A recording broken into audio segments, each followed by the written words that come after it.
تمہارے بچوں کے حقوق، بیوی کے حقوق، ماں کے حقوق، باپ کے حقوق، پڑوسیوں کے حقوق، پھر لین دین کے معاملات، تجارت کے معاملات، قرض کے معاملات، پھر عدالت کے معاملات، فیصلوں کے معاملات، زندگی کے بہت سارے معاملات، یہ سب معاملات میں ہیں۔ اور اسی لیے فرمایا گیا کہ جو بندہ معاملات میں اچھا ہے وہی اصل دیندار ہے۔ بہت سارے لوگ کیا سمجھتے ہیں کہ یہ نمازی ہے، ہمیشہ مسجد کا پابند رہتا ہے، تو اسے دیندار ہی سمجھتے ہیں۔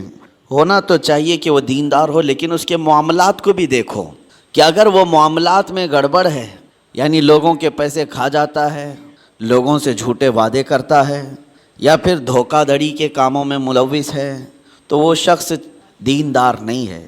عبادات میں تو وہ پکا نظر آتا ہے، لیکن معاملات میں کچا ہے، تو اسے دیندار نہیں کہا جاتا۔ اسی لیے نبی پاک صلی اللہ تعالیٰ علیہ وسلم نے سختی کے ساتھ معاملات کے بارے میں بہت احکامات نافذ فرمائے، یہاں تک کہ حقوق بھی جو ہیں وہ دو قسم کے ہیں، حقوق اللہ، حقوق العباد۔ کچھ گناہ ایسے ہیں جس کا تعلق، آپ نے ایسے گناہ کیے جس کا تعلق اللہ سے، اللہ کی نافرمانی سے، شراب پیا، نمازیں چھوڑ دیں، یا کوئی اور گناہ کیا، یہ وہ گناہ ہیں جس سے اللہ کی بارگاہ میں آپ کو معافی طلب کرنی ہے، اور اللہ کریم ہے، رؤوف و رحیم ہے، جب وہ چاہے معاف فرمائے۔ لیکن کچھ گناہ ایسے ہیں جن کا تعلق بندوں کے حق سے ہے، کسی کا پیسہ لے لیا اور اس کو دیتا نہیں، کسی کو اذیت دیا، مار پیٹ کیا، گالی گلوچ کیا، یہ سب بندوں کے حقوق ہیں۔ اور اس کے بارے میں نبی پاک صلی اللہ علیہ وسلم نے ارشاد فرمایا، جب تک بندہ معاف نہیں کرے گا اللہ معاف نہیں فرماتا۔ یہ سخت قسم کے احکام ہیں، اسی لیے ہمیں زیادہ طور پر اہتمام معاملات میں کرنا چاہیے۔ آج دنیا بھر میں ہماری ایک امیج بن کر کے آ رہی ہے کہ ہم معاملات میں کچے ہوتے ہیں۔ مسلمانوں کے ساتھ لوگ لین دین بند کر چکے ہیں، تجارت کرنے میں ہچکچاتے ہیں۔ ایک دو جگہ نہیں، بہت ساری جگہوں پر میں نے یہ بات اپنے کانوں سے سنی، لوگ کتراتے ہیں۔ کیوں؟ بہت سارے لوگ تجارت کرنے پر لگے تو ہیں، ان کی داڑیاں بھی ہیں، ٹوپیاں ہیں، لیکن وہ جھوٹ بولتے ہیں اور سامنے والے کو دھوکہ دیتے ہیں۔ میں سب کی بات نہیں کرتا، لیکن چند لوگوں کے اس طرح کی حرکات سے اسلام اور مسلمانوں پر ایک عظیم دھبہ ہے۔ اور یہ بھی فرمایا گیا کہ جب معاملات میں تم کچے ہوگے تو آزمائش میں مبتلا ہو جاؤ گے، مصیبتوں میں گرفتار ہوگے اور برکت اٹھا لی جائے گی۔ جھوٹ بول کر کے آدمی کتنا کما لے گا، لیکن اس میں برکت نہیں ہے۔ نبی پاک صلی اللہ تعالیٰ علیہ وسلم ہمارے لیے سب سے بہترین اسوہ ہیں، بہترین آئیڈیل ہیں۔ معاملات میں اللہ کے حبیب صلی اللہ تعالیٰ علیہ وسلم نے جو کردار اختیار فرمایا ہے وہ رہتی دنیا تک اس کی مثال کوئی نہیں پیش کر سکتا۔ اور اسی اسوہ پر، انہی کے نقش قدم پر چل کر صحابہ اکرام رضوان اللہ علیہم اجمعین نے دنیا میں اپنے ایک عظیم اخلاق پیش کیے معاملات کے بارے میں، چاہے وہ پڑوسیوں کے معاملات ہوں، چاہے وہ لین دین کے معاملات ہوں، چاہے وہ عدالت کے معاملات ہوں۔ بندوں کے حقوق کے سلسلے میں صحابہ بہت الرٹ تھے، بہت ہی زیادہ الرٹ تھے۔ حضور پاک صلی اللہ تعالیٰ علیہ وسلم جس بارے میں سب سے زیادہ مشہور تھے مکہ میں، آپ کے اعلان نبوت سے پہلے کی بات کر رہا ہوں، آپ کو جو لقب سے مکہ کے کفار پکارتے تھے وہ صادق الوعد الامین، امانتوں کا سچا آدمی اور وعدے کا پکا آدمی۔ حضور پاک صلی اللہ تعالیٰ علیہ وسلم کو اس لقب سے وہ پکارتے تھے، سچ بولنے والا اور اپنے وعدے کا پکا آدمی۔ حضور اکرم صلی اللہ تعالیٰ علیہ وسلم ایک مرتبہ مدینہ طیبہ سے گزر رہے تھے، ایک قافلہ تھا، طارق المحاربی نام کے ایک راوی ہیں، انہوں نے پوری ایک لمبی حدیث روایت کی ہے۔ کہتے ہیں کہ ہم لمبے سفر سے آئے تھے، ہمارا قافلہ تھا، ہمارے قافلے میں ایک لال رنگ کا اونٹ بھی تھا، سرخ اونٹ جس کو کہتے ہیں، اور اس زمانے میں سرخ اونٹ کی بڑی قیمت ہوتی تھی، بہت مہنگا اونٹ ہوتا تھا۔ حضور پاک صلی اللہ تعالیٰ علیہ وسلم کا گزر وہاں سے ہو رہا تھا، آپ رک گئے، ان لوگوں سے خیر خیریت پوچھی، کہاں سے قافلہ آ رہا ہے، کہاں جا رہا ہے، اور پھر اس کے بعد اس اونٹ کو نبی پاک صلی اللہ علیہ وسلم نے دیکھا اور پسند فرمایا، اور ان سے کہا کیا تم یہ اونٹ مجھے بیچو گے؟ اس قافلے والوں نے کہا ہم بیچیں گے۔ قیمت کتنی ہے؟ ان لوگوں نے بتایا اتنی کھجوریں، یعنی ہم باغیچے کی اتنی کھجوریں لیں گے۔ انہوں نے ایک قیمت بتائی، حضور پاک صلی اللہ تعالیٰ علیہ وسلم اس پر راضی ہوئے، کہا کہ ٹھیک ہے اتنی کھجوروں پر میں راضی ہوں، اونٹ میرے ہاتھ دے دو۔ ان لوگوں کا جو قافلے کا امیر تھا اس نے اونٹ اٹھایا اور حضور کے ہاتھ دے دیا۔ اس وقت رسول پاک صلی اللہ علیہ وسلم کے پاس نہ کھجوریں تھیں، نہ کوئی سامان تھا، لیکن حضور اونٹ کی رسی اپنے ہاتھ میں لیے اور مدینے کی طرف چل پڑے۔ قیمت تو ادا نہیں ہے۔ ان لوگوں میں سے کسی نے پوچھا بھی نہیں۔ حضور صلی اللہ تعالیٰ علیہ وسلم اونٹ کی رسی پکڑ کر مدینے کی طرف چل پڑے، جبکہ یہ سرخ اونٹ بڑا قیمتی ہوتا تھا، انہیں احساس بھی نہیں تھا، اندازہ بھی نہیں تھا قیمت لینے کا۔ جب حضور آنکھوں سے اوجھل ہو گئے تو قافلے میں بات چیت شروع ہو گئی، کیا قیمت مل گئی؟ تو انہوں نے کہا نہیں، قیمت تو انہوں نے دیا نہیں ہے، طے تو ہوئی ہے اتنے کھجوروں کی قیمت ہے اس اونٹ کے بدلے، لیکن انہوں نے دیا تو نہیں۔ سب ایک دوسرے کو کوسنے لگ گئے کہ ایک انجان آدمی کے ہاتھ میں اونٹ کیسے دے دیا، ہم انہیں جانتے نہیں، پہچانتے نہیں، ان کے ہاتھ میں ایک سرخ اونٹ کیسے دے دیا؟ وہ تو آنکھوں سے اوجھل ہو گئے، اب انہیں ڈھونڈے گا کون؟ یہ باتیں بڑھتی گئی، امیر قافلہ کو کوستے رہے کہ تو نے ایک بڑا نقصان کیا ہے۔ قافلے میں ایک خاتون تھی، ایک عورت تھی، اس عورت نے ہنگامے کو ٹھنڈا کیا اور کہا قریب آ کر، لوگوں جھگڑو مت، اس لیے کہ میں نے اس چہرے کو دیکھا، وہ جھوٹا چہرہ نہیں ہو، سودا کیا ہوگا، ایسے تو تم اتنا حسین باغیچہ بیچ نہیں سکتے، اگر بیچا ہوگا، سودا کیا ہوگا تو بہترین سودا کیا ہوگا۔ وہ گھر سے اسی وقت نکل آئی، ابو دہدا گھر باغیچے میں بھی نہیں گئے، گھر میں بھی نہیں گئے، یہودی سے کہا آج سے تیرا ہے یہ باغیچہ۔ وہ باہر آئی، خاتون پوچھا کتنے میں تم نے یہ باغیچہ بیچا ہے؟ تو حضرت ابو دہدا نے ہنس کر کے کہا میں نے یہ رسول اللہ کے ہاتھ میں بیچا ہے، جنت کے ایک باغیچے کے حوالے۔ اللہ تبارک و تعالیٰ کے رسول جسے وعدہ کریں وہ جھوٹا نہیں ہوتا۔ ام دہدا نے ہنس کر کے کہا مجھے میری جان سے زیادہ تمہاری عقل پر یقین تھا، یقیناً تم نے جو سودا کیا وہ دنیا کا سب سے عظیم سودا ہے۔ چلو یہ نہیں ماتم کیا کہ کیسے بیچ دیا، کس کو کس کی باتوں میں آ کر کے کیا کر دیا، وہ خاتون بھی صحابیہ تھیں، رسول پاک صلی اللہ علیہ وسلم پر ایمان رکھتی۔ تو باہر آئے یہ دونوں لوگ۔ اب سنیے، وہ یہودی جو ہے رات کو اپنی بیوی کے پاس آتا ہے اور ہنستا ہے، مسلمانوں سے بڑا بیوقوف میں نے کسی کو دیکھا نہیں، انہوں نے میرے آنگن میں موجود ایک درخت کے بدلے مدینے کا ایک حسین و جمیل باغیچہ میرے ہاتھ میں دے دیا، لیکن یہ بھی تو دیکھو کہ درخت تو وہ ہمارا ہی رہے گا، وہ ہمارے آنگن میں ہے، درخت کو کون اکھاڑے گا، کون نکالے گا؟ وہ اپنی بیوی سے رات بھر ہنسی مذاق کرتا رہا کہ مسلمانوں کو میں نے بیوقوف بنا دیا۔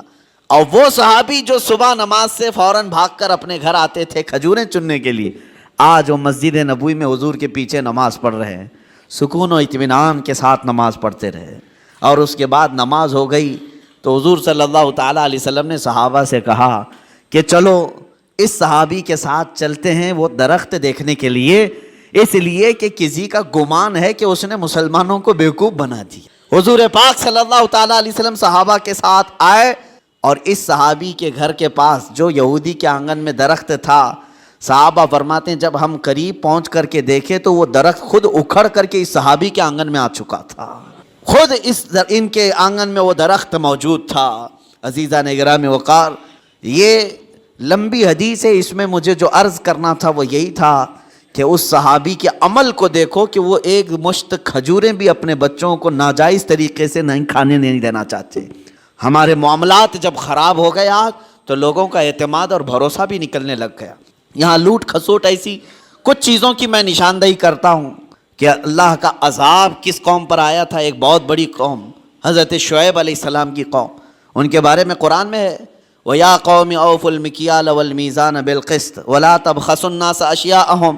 حضرت شعیب علیہ السلام اپنی قوم کو بار بار ڈراتے تھے کہ ماپ تول میں کمی مت کرنا، ناپ تول میں کمی مت کرنا، برابر انصاف کے ساتھ لوگوں کو غلہ دیا کرو۔ وہ لوگ کیا کرتے تھے جس کو ڈنڈی مارنا کہتے ہیں، یعنی کلو کے کانٹے میں جو ہے فرق کر دینا، اور کہیں سے کچھ نہ کچھ سیٹنگ کر کے مال تھوڑا سا سامنے والے کو کم جائے۔ اس گناہ میں مبتلا تھی وہ قوم، اور اس کو اللہ کے نبی حضرت شعیب علیہ السلام اس قوم کو ڈراتے رہے، یہ زمین میں فساد ہے، اس چیز سے باز آؤ، وہ باز نہیں آتے تھے۔ جانتے ہو ناپ تول میں کمی کرنے کی وجہ سے اللہ کا بھیانک عذاب ان پر آیا، بہت سخت ترین عذاب آیا۔ قوم شعیب ہمیشہ کے لیے ہلاک کر دی گئی، اس کو قوم سمود بھی کہتے ہیں۔ حضرت شعیب علیہ السلام کی قوم پوری ہلاک و برباد ہو گئی، ناپ تول میں کمی کرتی تھی۔ آج ہو سکتا ہے کہ ترقی یافتہ دور میں ناپنے کی چیزیں بدل گئی ہوں، لیکن اگر اس میں بھی کوئی خیانت کرتا ہے ایک ذرا برابر بھی، وہ اللہ کے عذاب میں گرفتار ہوگا، اس کی برکتیں ختم کر دی جائیں گی، اس کے چہرے کی رونق ختم کر دی جائے گی۔ اسی لیے میرے عزیزو، ان معاملات میں پابند ہو جاؤ اور دیکھنا کہ ہمارے معاملات بالکل صحیح ہو جائیں گے۔ غیر مسلموں کے حالات تو آج ایسے کہ وہ لوگ اس چیز پر سختی کرتے ہیں، ان کی مارکیٹ میں سب ایک دوسرے کے تعاون کرنے والے ہیں، اور مومنوں میں ایک دوسرے کا تعاون کرنے والا نہیں۔